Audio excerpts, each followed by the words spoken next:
दोस्तों साथियों, पिछली वीडियो में आपने कहीं देखा होगा कि बांग्लादेश के विषय में हमने दो चार शब्द कहे थे और कुछ अपनी भी बातें कही थी और कुछ शायद वीडियो बड़ा हो गया था। तो ऐसी ही एक वीडियो मैं और लेकर के आया हूँ। दोस्तों साथियों,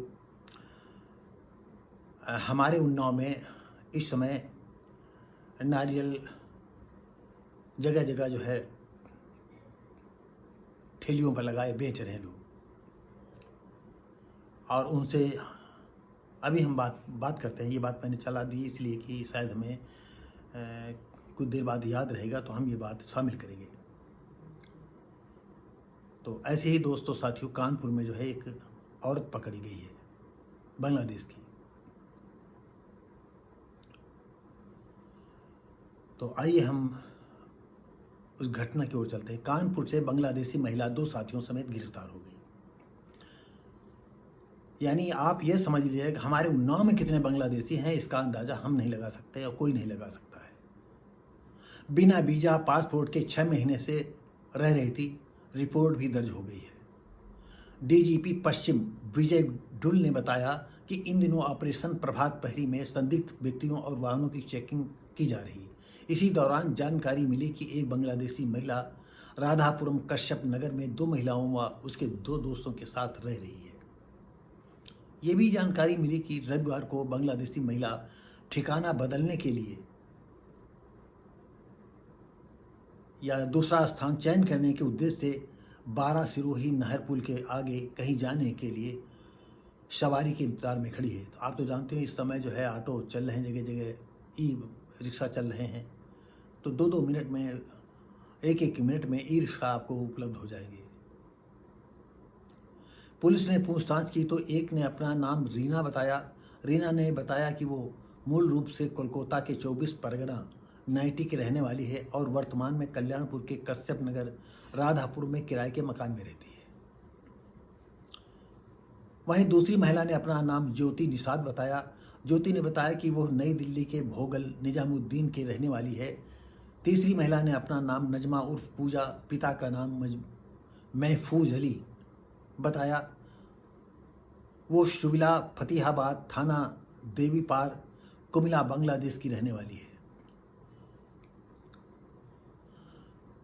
आप सोचिए कि ये कैसे आ जाती हैं,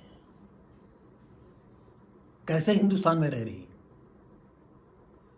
हम ये भी नहीं कह सकते कि हिंदू उनको शरण नहीं देता है। हिंदू दलितों को शरण नहीं देगा, लेकिन इनको, इन औरतों को जरूर देगा। नजमा ने बताया कि वो 6 महीने पहले कानपुर आई थी। क्राइम ब्रांच LIU के अधिकारियों को नगमा पासपोर्ट और वीज़ा नहीं दिखा पाई। इंस्पेक्टर ने बताया कि ज्योति 1.5 से 2 महीने पहले इनके संपर्क में आई थी और सभी महिलाएं काम की तलाश कानपुर में कर रही थी। DCP विजय ढुल ने बताया कि पकड़ी गई नजमा के खिलाफ धारा 14 का विदेशी अधिनियम व 61(2) BNS के तहत केस दर्ज किया गया है।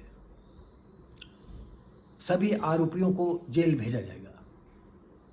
तो दोस्तों, कानपुर में तो हजारों बांग्लादेशी छुपे रहे हो सकते हैं। और आपको ये बता दें कि अगर मुसलमानी मोहल्ले में ये मुसलमान लड़कियां, औरतें, आदमी चले जाते हैं तो फिर तो उनको ढूंढना ही मुश्किल है। और जब तक हमारे देश की सरकार जो है इनको पनाह देने वालों को गोली मारने का आदेश नहीं दे सकती है, तब तक ये घुसपैठ रुकेगी नहीं। क्योंकि वो जानते हैं ये अपना, हमारी ससुराल है। मुसलमान जो जितने बांग्लादेशी म्यांमार हैं, पाकिस्तानी हैं, वो सब समझते हैं ये मेरी ससुराल है और ये देश ससुराल की तरह उनको सम्मान देता है और अपनी बहन बेटियां भी भिजवा देता है इनके साथ। इतने हरामी हिंदू हैं ये, इनमें कोई गैरत नहीं है। हिंदू लड़कियों को तो आप देख ले, कहीं ये लब जिहाद, कहीं वो लब। अरे क्या है आपको बताएं, हिंदू लड़कियों को कुछ ज़्यादा कह दें तो पता नहीं कोर्ट के खिलाफ मामला हो जाए, कानून के खिलाफ मामला हो जाए। ऐसी लड़कियों को क्या सज़ा होनी चाहिए, ये हमारे हिंदू समाज के लोग जान सकते हैं, दे सकते हैं। तो दोस्तों साथियों, एक मैंने अभी स्टार्ट में एक बात कही थी, हमारे उन्नाव में कम से कम 20 जगह ठेलियों पर नारियल लगाए, नारियल पानी पिलाने के लिए जो है, जो खड़ा नारियल आता है उसको लगाए हैं। एक से मैंने पूछा कि आप कहाँ के रहने वाले हो? तो उसने कहा बरेली के रहने वाले हैं। तुम कहा बरेली तो यहाँ जो है 70-75 किलोमीटर दूर है। कहा हाँ हाँ 70-75 किलोमीटर दूर है। तो हमने कहा एक बात नहीं, तुम बरेली के रहने वाले हो कि रायबरेली? कहा नहीं नहीं, हम रायबरेली के रहने वाले हैं। हम कहा रायबरेली में किस मोहल्ले में रहे? तो हम तो कहा हम 20 साल वहाँ रायबरेली में रह आए हैं। जबकि हम आज तक रायबरेली कभी सफ़र से रास्ते से गुजर गए हों तो अलग बात है, हम सिटी में कभी नहीं, एक दिन में नहीं रुके। बताइए किस मोहल्ले के रहने वाले हो? कहा नहीं हम बरेली के रहने वाले हैं। मैंने कहा भाई तुम रायबरेली कहते हो, कभी बरेली के रहने वाले हो, कहाँ तुम रहने वाले हो? सही बताइए। आपको बताएं, मैं इस विषय में शहर कोतवाल से मिलना चाहता था। पता नहीं हमारे पुलिस वालों से मिलने में थोड़ा सा हम दिक्कत महसूस करते हैं।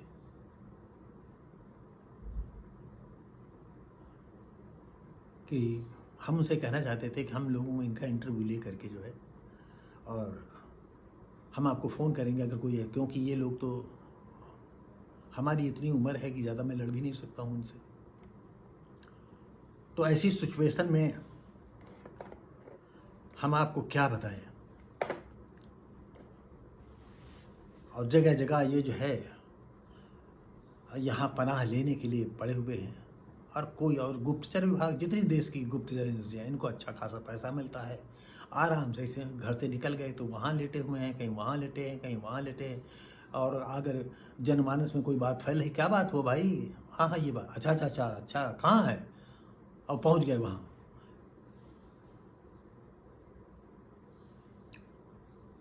तो ये गुप्तचर एजेंसियाँ जो है ये नहीं कभी पकड़ पाएंगी, क्योंकि इनका विचार ही नहीं ऐसा है। ये तो इनको चाटने पूछो जहाँ मिल जाए वहाँ बैठ जाएंगे और अपना बात ख़त्म। तो ये कहने का मतलब है हमारे इस ज़िले उन्नाव में हजारों की तादाद में घुसपैठी होंगी, मेरा ऐसा शक है। अब एक बहुत पुरानी बात है, 30 साल 35 साल पहले की। एक मुसलमान सफ़ीपुर के आसपास रह रहा था और वो बता रहा था कि मेरे बाप कैसे जो है बांग्लादेश से यहाँ आए थे। और आपको बताएं उस पीरियड में नमक रोटी का भाव था, लिखता तो था लेकिन हमारे पास ये भी नहीं था कि हम सफ़ीपुर तो जा सकें, उसका किराया भाड़ा लगा सकें। इस स्थितियाँ ऐसी आई कि फिर कभी उससे मुलाकात नहीं हुई। और जो आता है शुरुआत में हाथ पैर छूता है और इसके बाद वो बघर्रा बन जाता है और यहाँ के हिंदुओं को बार बार काफिर कहेगा, इनकी बहन बेटियों को वो करेगा। और हमारी हिंदू बहन बेटियाँ जो है ये उनसे टांग उठाने के लिए हर वक्त तत्पर रहती हैं। बहुत बुरी बात मैं कह रहा हूँ लेकिन बिल्कुल सही बात है। वो इतना समर्पण दिखा देते हैं, इतना समर्पण हो जाता है कि हम आपको बता नहीं सकते। और बाद में जैसे नहीं कहते हैं कि दाना डाला जाता है और वहाँ पर जो है कुछ जाल बिछा होता है तो वो दाने में जब फंस जाती तो फड़फड़ाती हैं, फड़फड़ाने के बाद होता क्या है। तो दोस्तों साथियों, लंबी वीडियो ना हो जाए इसके वजह से हम इस वीडियो को यहीं पर समाप्त करते हैं और आपको आगाह करते हैं कि मुसलमानों से जो आपके अच्छे हैं उनको डीप में देखें। ये जो दो आंखें आपकी इन आंखों से नहीं दिखती, यहाँ दिमाग लगा करके देखिए इनको। ऐसा नहीं है कि बहुत सारे लोग हैं, बहुत मुसलमान हैं जो देश प्रेमी हैं, हम आपसे भी ज़्यादा देश प्रेमी हैं, लेकिन वो जो है अपनी आवाज़ नहीं बुलंद कर पा रहे हैं, दबे कुचले हैं।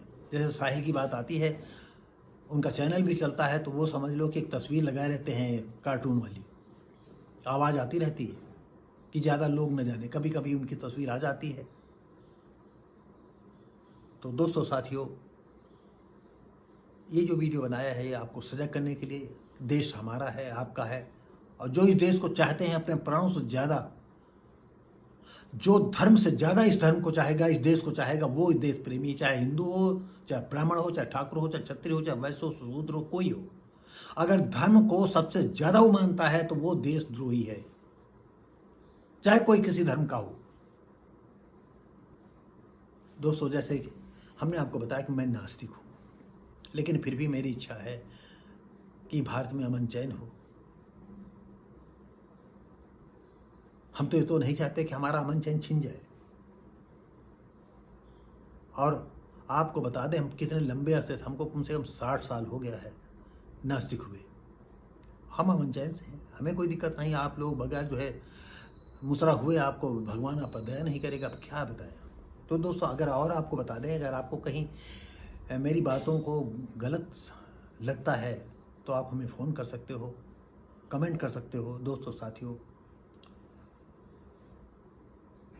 हम उम्मीद करेंगे कि लाइक शेयर कमेंट करेंगे, सब्सक्राइब करेंगे, बेल आइकन जरूर दबाएंगे।